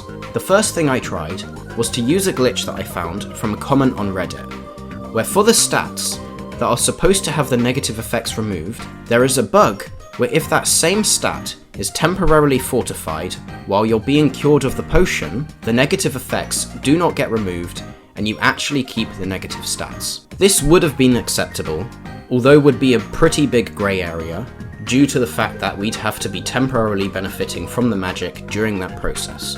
But we could argue that if we never utilised those benefits when the boost was applied, it wouldn't really matter. But in the process of grabbing some armour to help me achieve this, I made an even greater discovery, which makes the need for any enchanted armour, magical ingredients, and anything with even remotely magical properties completely unnecessary. You see, there is a weird mechanic at play when it comes to the Corprus disease. Each time a day passes, my strength and endurance goes up by 1, and other stats go down. The stats negatively affected are the ones that will be increased by a certain amount when taking the Corprus potion. But thanks to a discovery I made, I was able to avoid this. The way I do this is that I wait and rest for a long time, including on Sabbath days, so that my strength goes up to 141, and endurance goes up to 168. We can argue that this doesn't break the rules, because although the stat increases happen due to a magical disease, we never actually consented to being given the disease, and were given it unwillingly. It just happens to take a longer time than planned to cure it, hence why it doesn't meet the criteria of the term intentionally. Now this shouldn't do anything in theory, because all my other stats are already as low as they can go, but I actually discovered it's even more complex than that. Say for example, my intelligence at some point just reached 0. If I wait for an additional 20 days after that, it actually doesn't stay on 0 behind the scenes. It actually has a secret negative value of -20. This means that if I want to fortify my stats so that it reaches a positive value, I actually need to fortify them by 21 in order to give it a value of just 1. So all I did was have my character wait and rest for long enough that the amount our stats get restored by from the Corprus potion is actually less than the secret negative value of the stat itself, so that it still shows a value of 0 before and after the cure. And just to clarify, a negative stat of -20 doesn't affect us more negatively than a stat of 0. It treats it exactly the same, so the cure won't benefit us in any way. After figuring all this out, I take a screenshot of my current stats, take the potion, and take a screenshot afterwards, and we can confirm that not a single stat had a positive increase. We only had a couple stats decrease by 1. Since there was no positive increase, we successfully managed to take the Corprus potion without having to be positively affected by any magic whatsoever. This whole process of figuring out how to take the potion without breaching the commandments took about 6 hours. I then pick up all my items and equip everything, and then I head back to Caius Cosades, and he instructs me to speak to Meramilo so they can help me find the lost prophecies. I head to the temple canton in Vivec, and I climb up to reach the Ministry of Truth without too much trouble after dropping some items to get extra jump height. I unlock the door, and I navigate my way to Meramilo in the holding cells. She tells me to meet her at Holomaean Monastery to learn more about the lost prophecies. I give her a scroll of divine intervention so that she can teleport away. I travel to Ebonheart and find Blatta Hateria. I use the secret phrase so that she agrees to take me to Holomaean. I arrive there and speak to someone named Gilvas Barello. He gives me the lost prophecy, the 7 curses, and Kargrenak's tools. I return to the Ashakalaka camp, and I speak to Nabani Mesa again and present the lost prophecies. I then have to wait 24 hours before I can speak to her about the next stage of the quest. And then she tells me I need to speak to Sol Matul again. I speak to them, and he tells me I need to bring him some Corprus Weepings, the House Dagoth Cup, and the Shadow Shield. And as you know, this was a quest we already did earlier, so I pick up the stuff off the floor and give them to him, and he tells me the secret of the 3rd trial, which is to go to the Cavern of the Incarnate in order to find the Moon and Star. I go there, and I struggle against some cliff racers and hostile creatures along the way, not being able to fight back. I reach the cavern entrance, but it only opens at dawn or dusk, which is 6 to 8 AM or 6 to 8 PM. So I arrive at the Cavern of the Incarnate during one of those times, and the door opens. I enter the cavern and trigger the cutscene with Azura. She gives me the Moon and Star ring. This completes the 3rd trial. I return to the Ashakalaka camp. I speak to Nabani Mesa and she tells me about the 4th trial, which is to unite the 3 great houses, and the 5th trial, which is to prove our worth to the other 3 Ashlander camps. This is what we've been working so hard to skip, which you'll see in a moment. I speak to Sol Matul, and he officially names me Nerevarine of the Urshakalaka tribe, giving me the teeth of the Urshakalaka.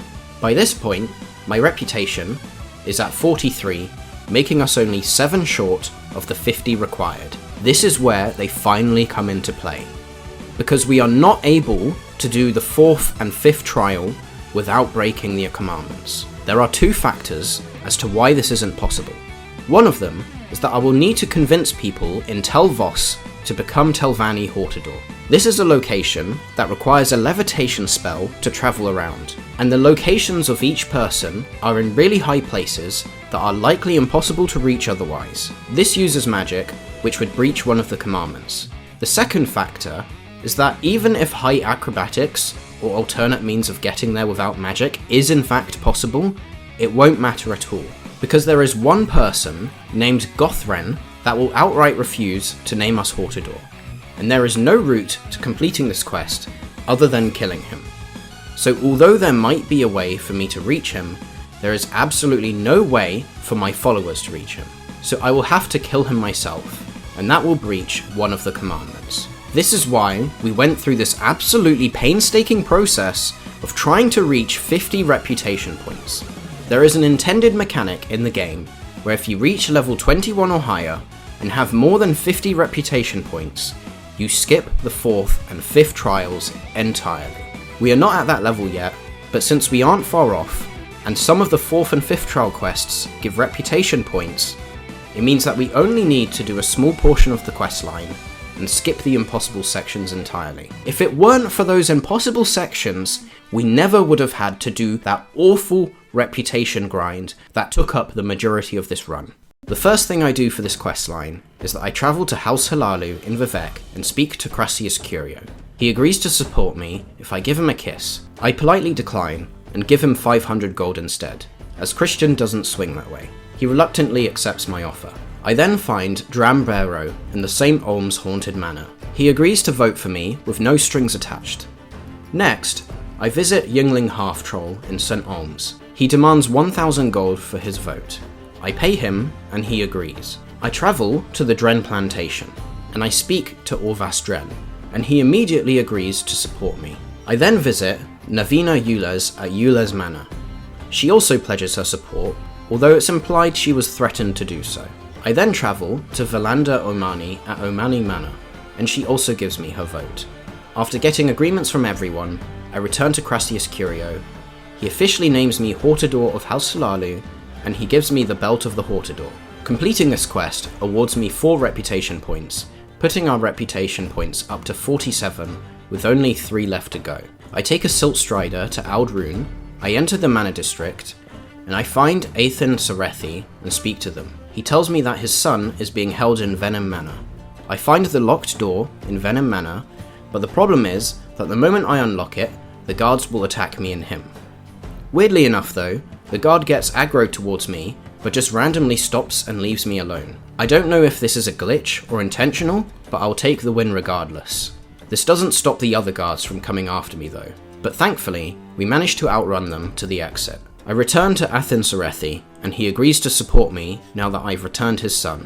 But he also warns me of someone named Bolvin Venom, who will never name me Hortador due to me being an Outlander, and dueling him would be the only way to become the Hortador once I have the support of the rest of the council.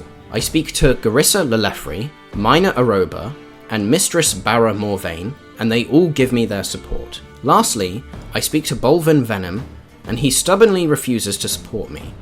As a result, he challenges me to a duel, and there is absolutely no way around this. I head back to Balmora and use the buying and selling glitch to get back some of the money I lost, and then I reunite with my disciples once again.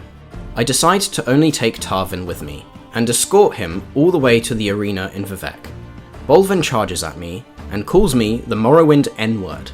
N-word. He proves to be extremely strong, and takes me out easily. I struggle to find a spot where I can safely avoid damage, while still preventing him from killing my follower. Eventually, I had to move back and forth a lot to minimize the amount of hits I take, and thankfully, I just barely survive long enough for Tarvyn to kill him. I drop Tarvyn back into Balmora so he reunites with the other disciples. Then I travel back to Aldrune and speak to Athin Serethi.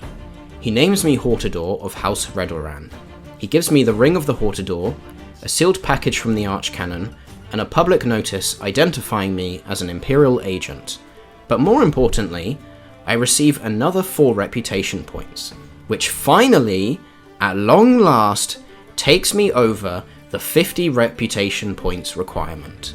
This means we do not have to continue this questline any further and can completely skip the rest of the 4th and 5th trials. I travel back to the Ashakalaka camp and speak to Namani Messa. She tells me Tholo Sayoni urgently wants to see me at the High Fane in Vivec out of desperation, even though I haven't met the 4th and 5th trials requirement. I travel to Vivec and head to the Temple Canton, and then I enter the High Fane and speak to Tholo Sayoni. He tells me the temple is in crisis and asks me to meet with Lord Vivec, and he gives me the keys to Vivec's palace. I enter the palace and speak to Vivec, and we run into a problem.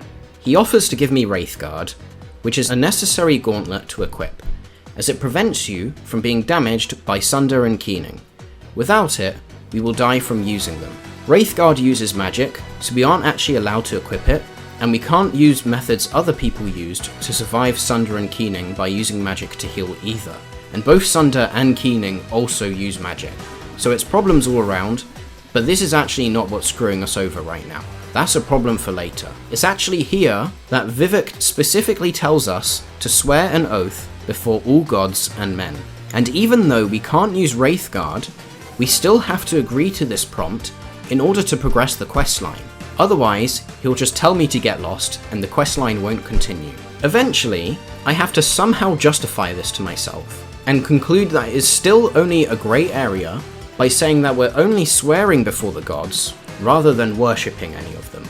We can also argue that because it says all the gods, and all the gods is not a specific numerical number, that number could still be 1.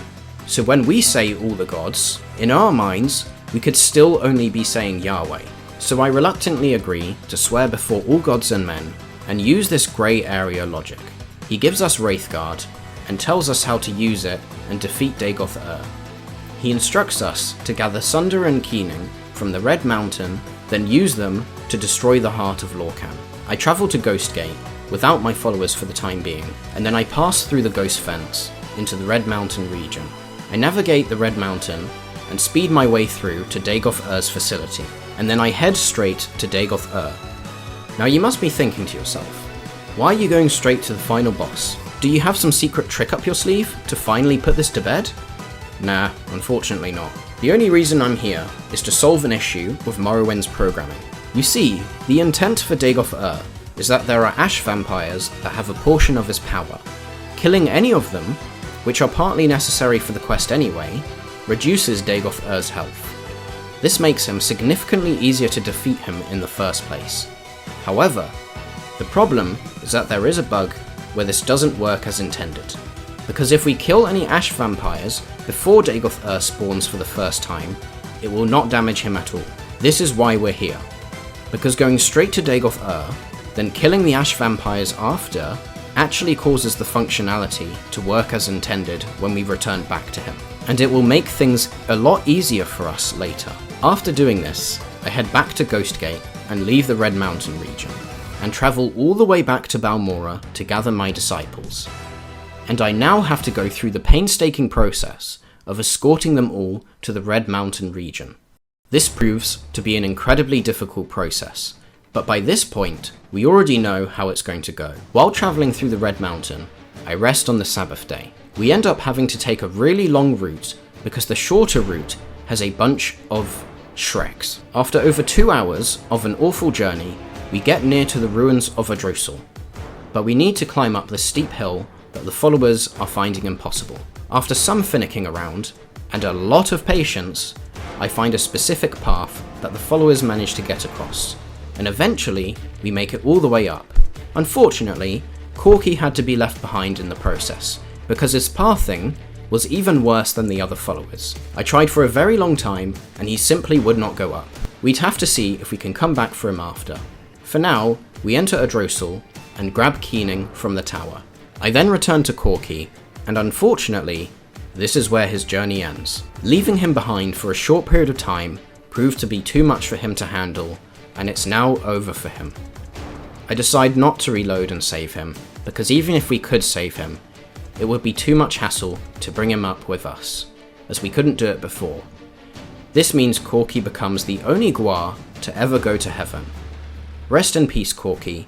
You weren't really that useful, to be honest, but I really appreciated your heart, and it was nice to have you along for the ride, and you had a very good run for getting this far. I guide my disciples across the bridge with a little bit of trouble, and they defeat some enemies in the way. I lead my followers through the Red Mountain, and eventually I manage to lead them into Veminal. They take care of the enemies in our way, and I lead them to Dagoth Vemin, and after multiple attempts, we manage to take him down after getting quite lucky. And since he's an ash vampire, killing him will partially damage Dagoth's health. We then take Sunder from him, and now we have everything we need to face Dagoth. But we still need to figure out exactly how we're going to kill him without being positively affected by magic.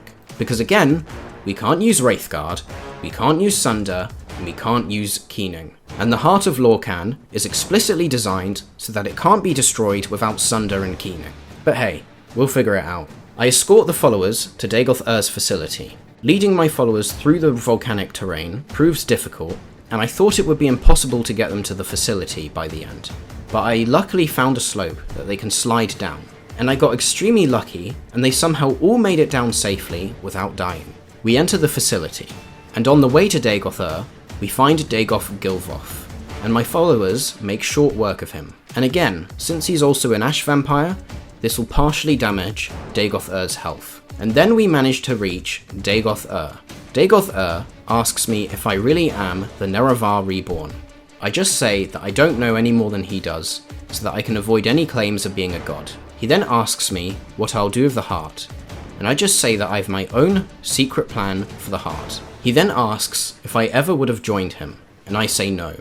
And then I end the conversation, and he initiates the attack so that we don't have to strike the first blow. And the first phase of the fight begins. Unfortunately, my followers do die a lot in this fight, but thankfully, because we lowered his health from killing the other ash vampires, Dagoth is weakened, and eventually I managed to get my followers to defeat him in the first phase without anyone dying. Had we not gone to Dagoth first, the programming for killing the other ash vampires would not have worked, and I'm not confident the followers would have been able to defeat him at full health. So this probably played a pivotal part in allowing all of our followers to survive. And it's here that the majority of my followers don't have to fight anymore, since I only need Tarvyn for this phase. So I leave them behind so that they don't get killed, and I rest on the Sabbath day again.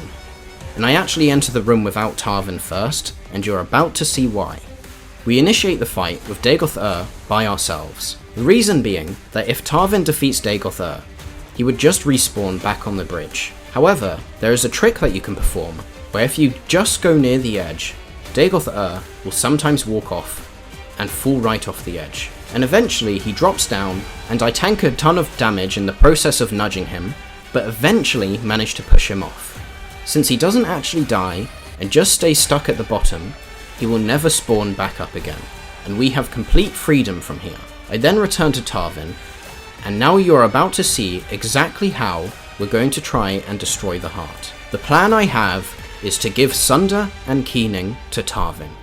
You see, the funny thing about followers is that they can actually equip Sunder and Keening, and to make things even weirder, they don't even need to equip Wraithguard, as the code for Sunder and Keening is only designed to damage the player, and they didn't account for the fact that NPCs might equip it. When I also did some research on this, someone named Corprus Hunt successfully did a pacifist run by manipulating shopkeepers into following him using magic. One of them had Sunder, the other had Keening, and he'd trick them both into attacking the heart, and they'd defeat it. We, however, have a big limitation.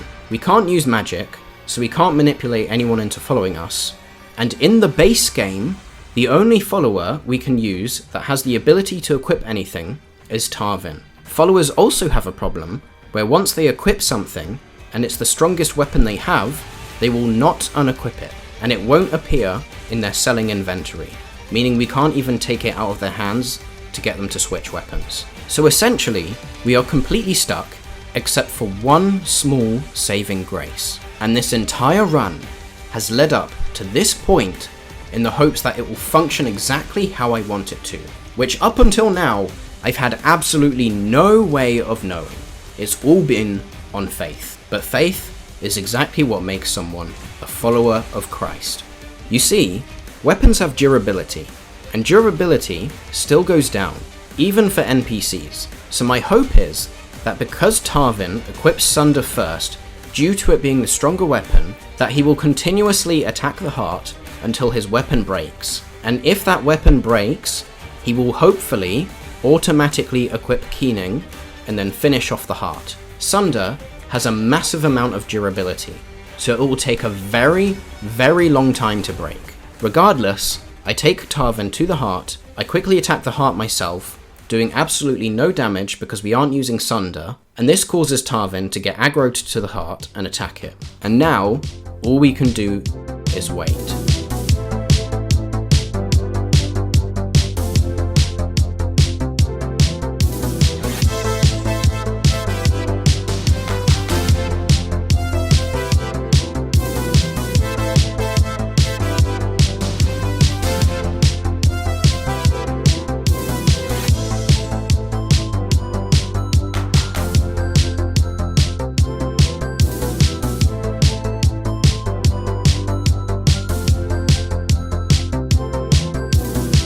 And after waiting hours and hours, Sunder eventually breaks, and Tarvyn does not equip Keening. He attacks the heart with his bare fists. For the sake of evidence, I temporarily killed him just to show his body and demonstrate that Sunder reached zero condition. So surely that's it, right? There's nothing else we can do.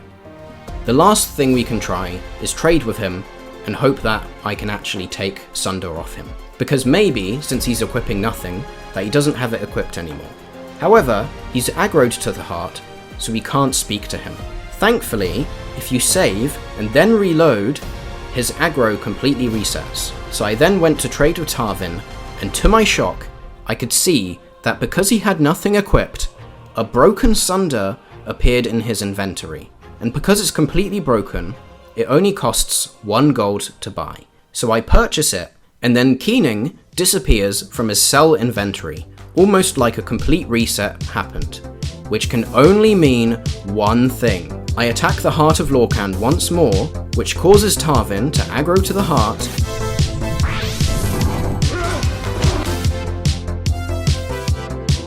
What a fool you are. I'm a god. How can you kill a god? What a grand and intoxicating innocence. How could you be so naive?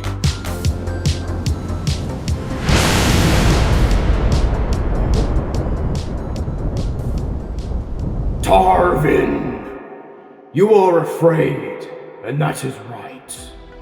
Fear is not the opposite of faith. It is the soil in which faith grows. Every step you have taken has been a step into the unknown. Every battle you have fought has been against impossible odds, and you did not do it alone. You see them, don't you? The ones who carried you when your arms grew weak. The ones who shouted encouragement when no one else believed. The ones who studied the ancient texts and found the path when you could not see it. They are the cloud of witnesses that surrounds you. You asked yourself, is this even possible? Can a mere mortal stand against the one who claims to be a god? Let me tell you something, my child. A truth that echoes through all creation. There is no god but me. Every throne that is not mine will crumble. Every crown that is not my crown will turn to dust. Every claim of divinity that is not born of truth will be exposed as the lie it is. And you have not bowed, you have not worshipped, you have not broken faith. Even when the path was shrouded in darkness, even when the world told you to give up, you chose to walk with me. Do not rely on your own strength, Tarvyn. Lean on me. Let me carry your burden. For my grace is sufficient for you, and my power is made perfect in weakness. Remember the promise I have given you, not of an easy path, but of a path that leads to life. You are not fighting for glory. You are not fighting for pride. You are fighting for what is true, for what is right, for the hope that even in the darkest hour, the light will not be overcome. Now, fight! Tarvyn, catch!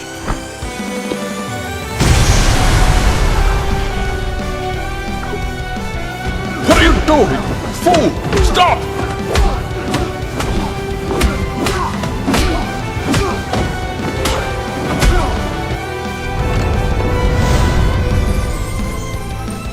Good luck, my friend.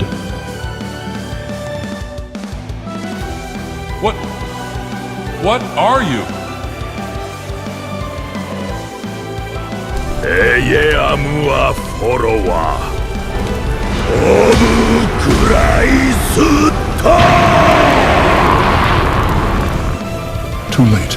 This is the end. The bitter, bitter end. And he has Keening equipped and uses it to destroy the heart of Lorcan. We did it. We have officially defeated Dagoth without us using Wraithguard, Sunder, or Keening ourselves. From here, the bridge collapses automatically the moment I cross it, and Tarvyn doesn't follow us closely enough to make it on time, but I refuse to give up on him, so I attack him so that he follows me more closely, and get him to follow me to the edge of the bridge, and then have him just barely make it onto the platform. I then save and reload so his aggro gets reset, and lo and behold, we saved him from suffering a worse fate. We then get the heck out of there, and we then trigger the endgame cutscene. We then reunite with our disciples. I escort them out of Dagoth's facility, out of the Red Mountain, then safely get them to Aldrune. And for all their hard work, I set the disciples free. I then have one last promise to fulfill, and that is to escort Tarvyn to Pelagiad, which is what he has been waiting for me to do this whole time. At this point, he's so overpowered I don't even know why he still needs my help. But I don't think he intended for us to make him fulfill the Nerevarine prophecy. But at least he's still in one piece, and got some nice weapons and armor to keep him safe. So I then travel from Aldrune to Balmora, arrive at Pelagiad, and then go inside the halfway tavern, and it's here that we finally say goodbye to our hero, Tarvyn.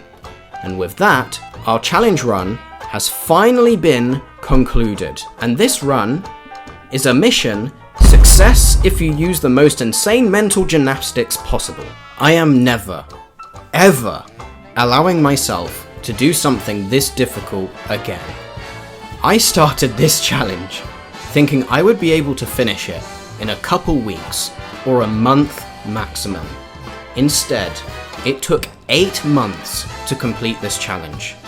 And due to the sheer amount of editing I had to do, and finding all the key highlights from hundreds of hours of footage, it took me about 1.5 years to edit, meaning that I started this challenge over 2 years ago. Had I known that the challenge was going to be this painful, I never would have done it, because it completely destroyed my upload schedule and my ability to make any videos. It completely drained the life out of me.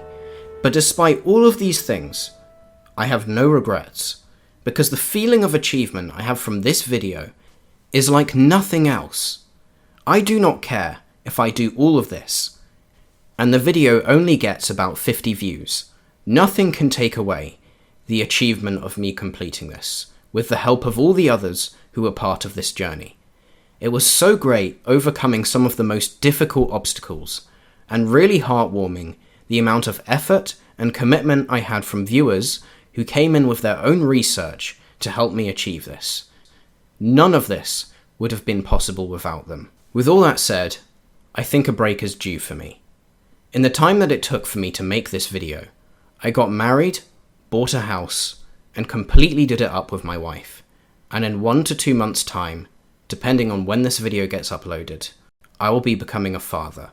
I wanted to get this video out before then, because otherwise it may never have been uploaded, and it is too much of an achievement for me not to upload.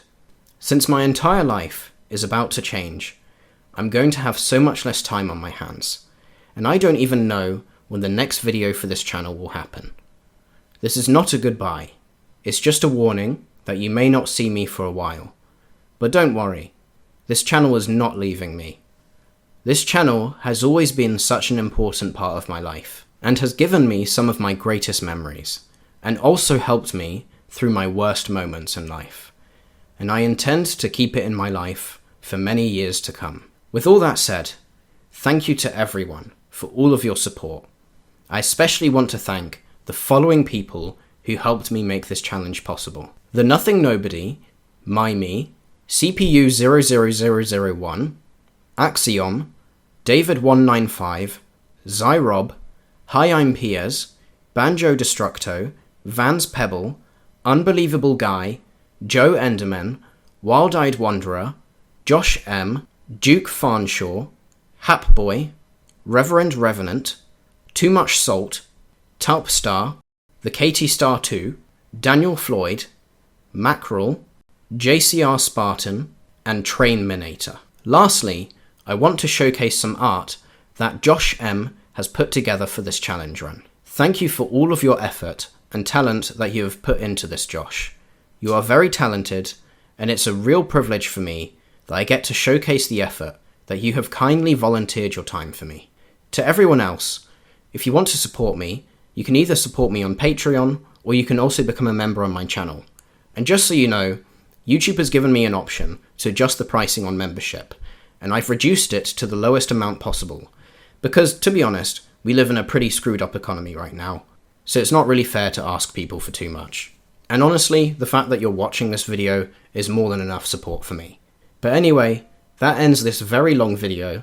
I hope you enjoyed it. Please make sure to click that like button and subscribe if you haven't already. And stay tuned for my next video. Until then, thanks for watching, and peace out.